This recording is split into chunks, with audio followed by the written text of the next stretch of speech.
Hello, everybody out there on YouTube. Once again, it is the three middle-aged dudes just bullshitting about nothing. I am the Reverend. The theme here. And Gray Mouse 1. And we're going to kick off our videos like we do every week with a little bit of video game news. We're going to revisit some topics that we've covered before. Some to our, well, my chagrin in particular. As we know, Mighty Number 9 was released earlier this week. Was it? I thought it was just a big demo. No, it was released earlier this week unless you have an Xbox 360 or a Wii U that it happened to brick. All right. In which case, yeah. To say the least, reception for the game has been very, very harsh and critical. Mostly because the launch was handled very, very badly. Well, the development was handled very badly. Well, that's another thing altogether, and we're going to touch on that. For like I said, Xbox 360 and I believe Xbox 360 users, they have no release available to them at all, even though this was going to be the final release date.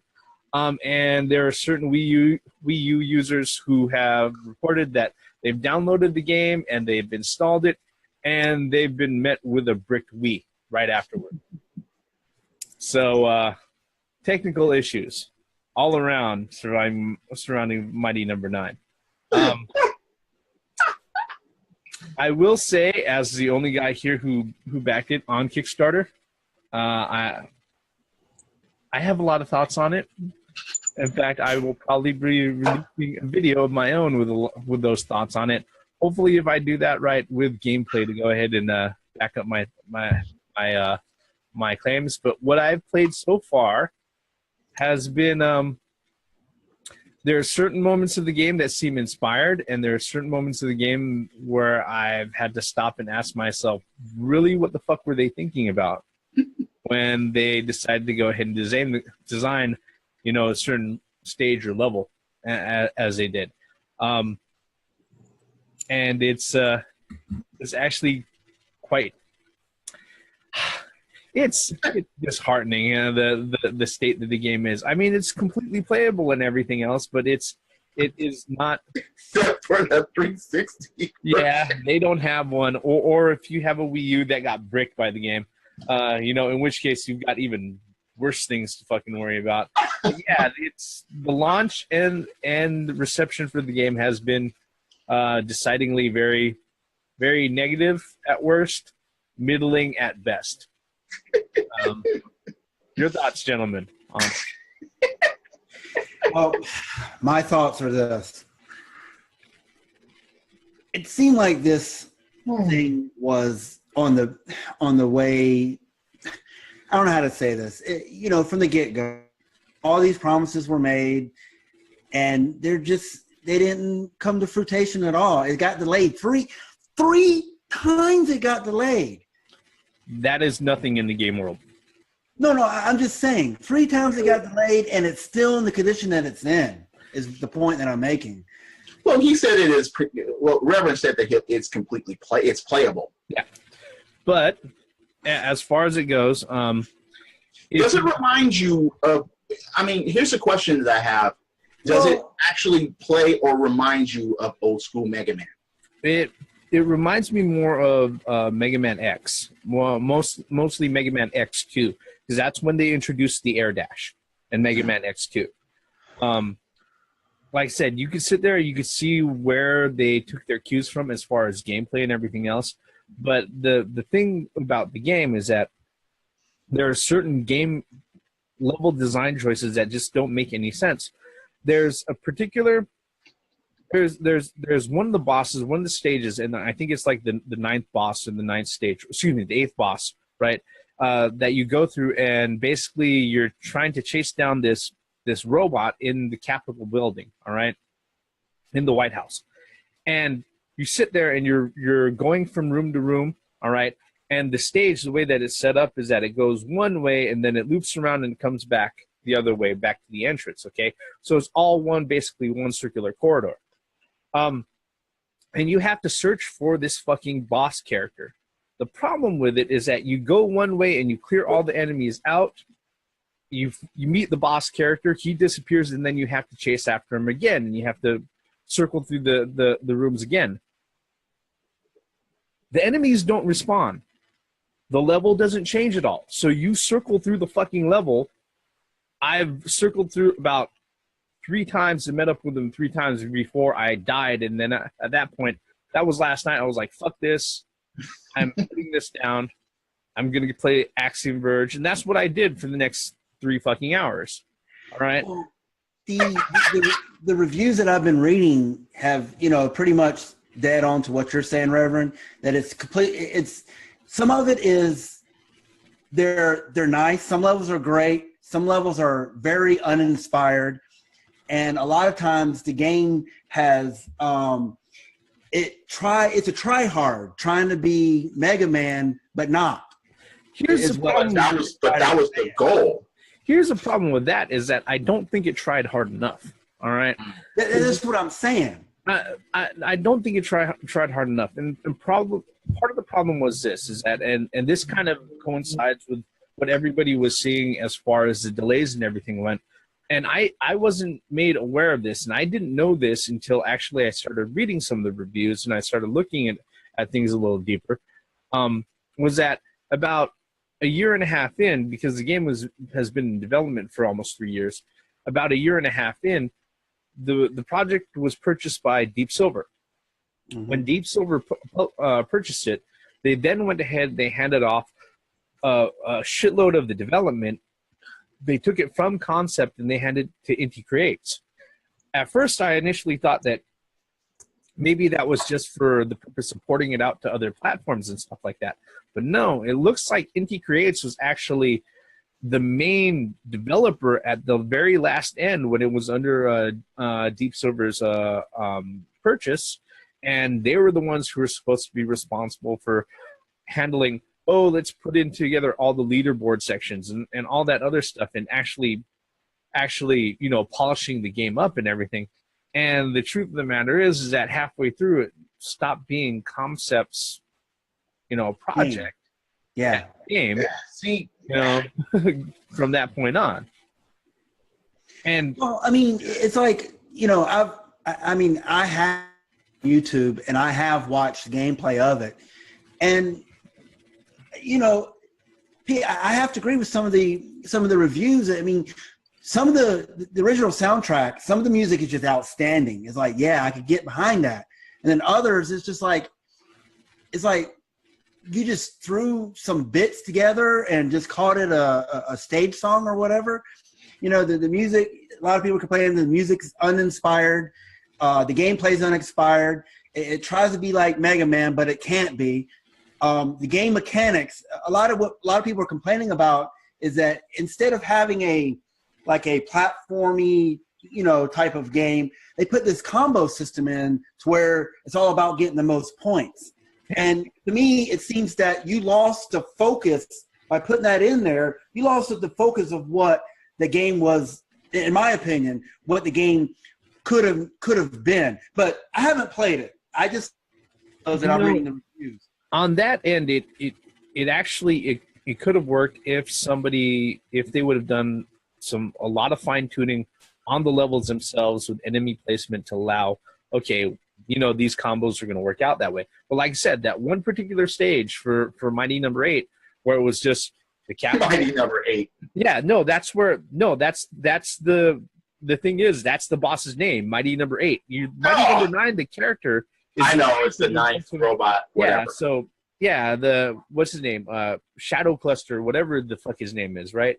The thing about it is that particular stage, like I said, you go through and you search, you find him, and then you have to run after him again after he disappears. The problem with that is that the way that the stage is set up is that if I'm going to be graded on time and combos and everything else, once all the enemies are killed and they're cleared out and I have to sit there and circle around a whole bunch of fucking times, guess what? There is no possible way for me to fucking do well on combo. That. Yeah, at least absolutely. Not in a way that I could fucking figure out over the few hours that I've played it.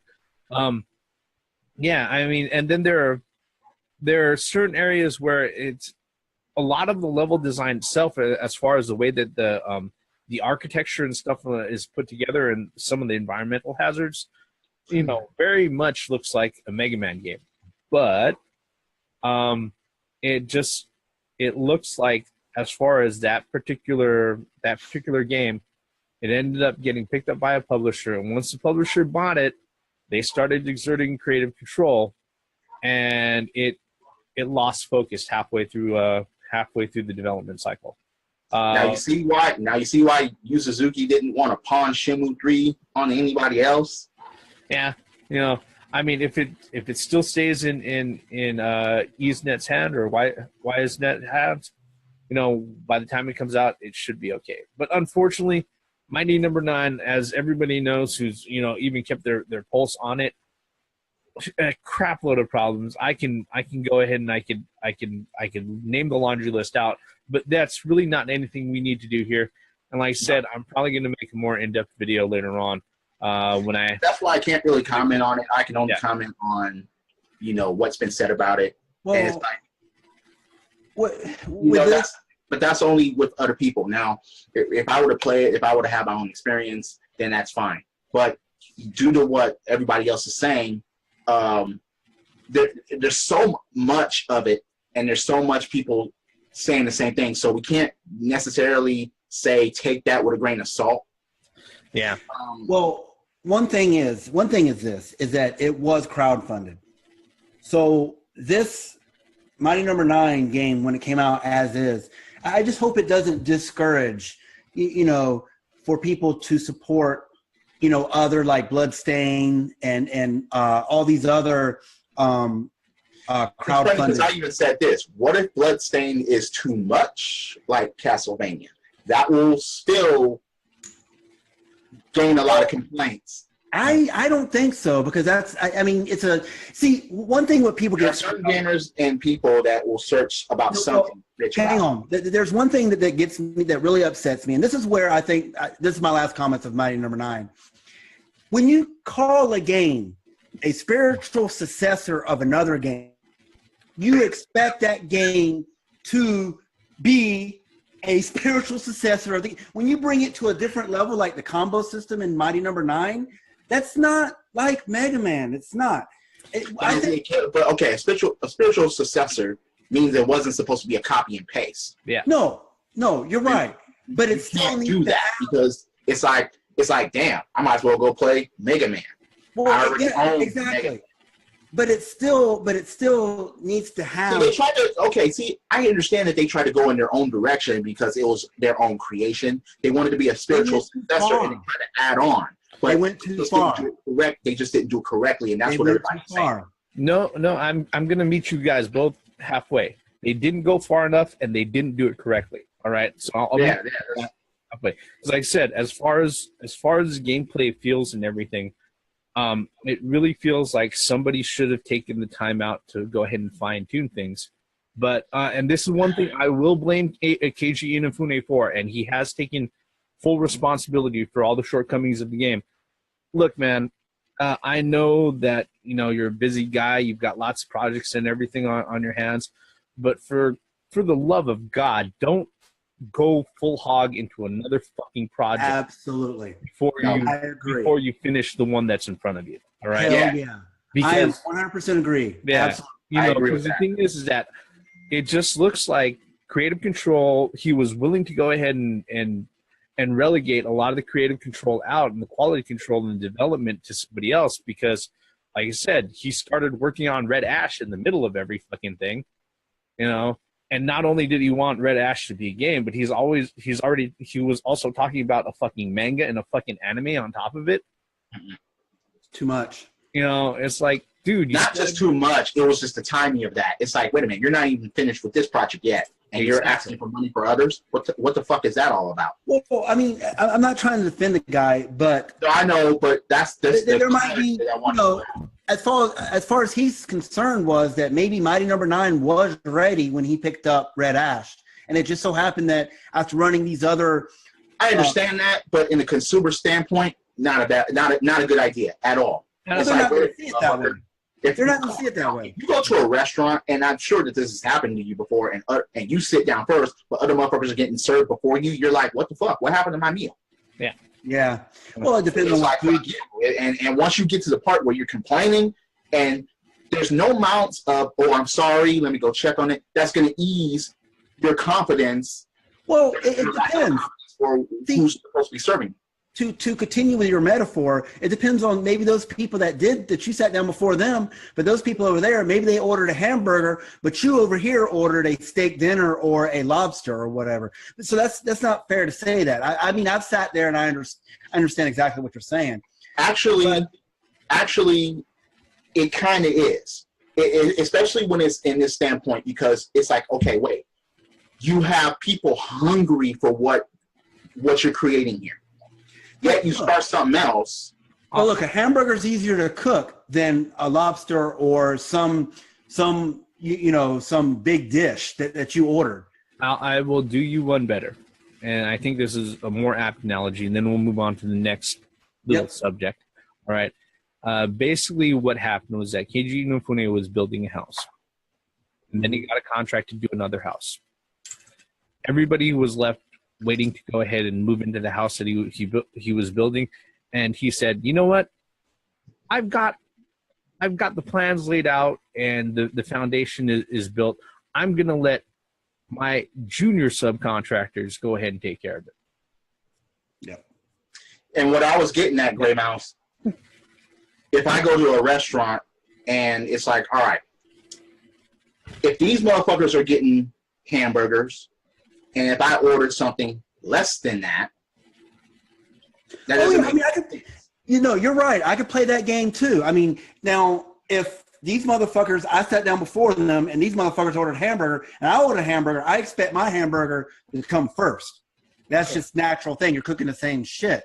But in that guy's case was that he had something already that he was working on, and then he took on like 3 more projects on top of that. I mean, there's no way that he should have done that. Yeah, exactly. There may have been some unforeseen development issues on Mighty Number 9. He thought that he was clean. No, regardless, maybe he should have announced something that we're going to be working on this as soon as we get done with this. Yeah, he just used his poor language. Absolutely. That's basically what I'm saying. I can't argue with that. I'm not arguing that. Should have been done, and then concentrated on other, because you would have had more confidence with your customers at that point.